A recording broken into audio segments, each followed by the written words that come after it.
おデブだから。やべえ、これいける？後でまた全身とか送るね。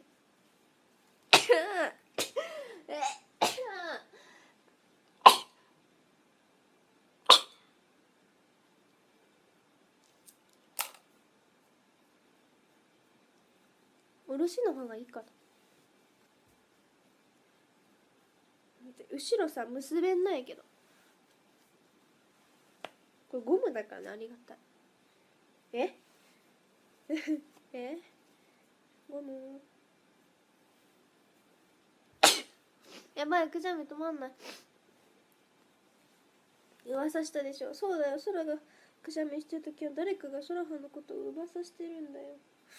子供っぽ感が増してるのはなんか電車で揺られてた。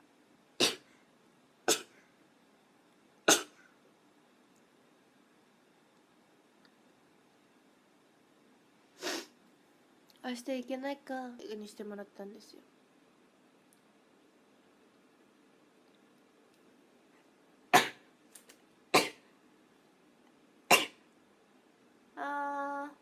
くしゃみが出る。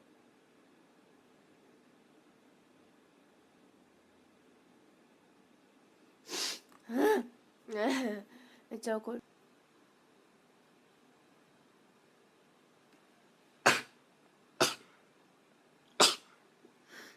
お久しぶり。朝からラーメンプラス階段を食べたのやばすぎん？食べすぎじゃん。ミンディさんハートありがとうございます。色橋微妙なんですよ。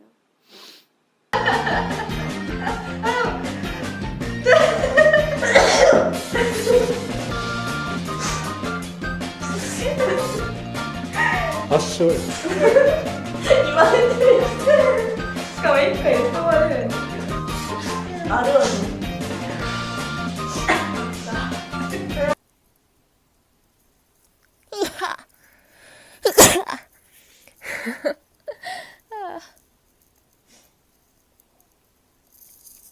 まだそんな多分人が土日公園が多いけど、全然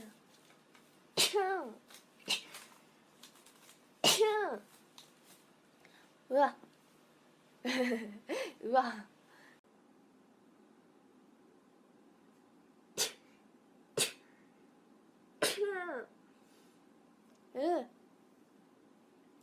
サラそうなんかね、サラサラ。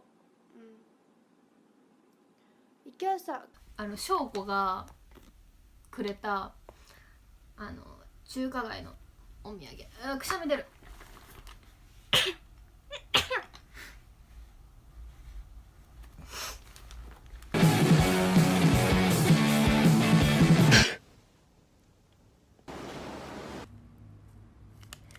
寒っ、朝寒っ、くしゃみ出そう。朝寒い。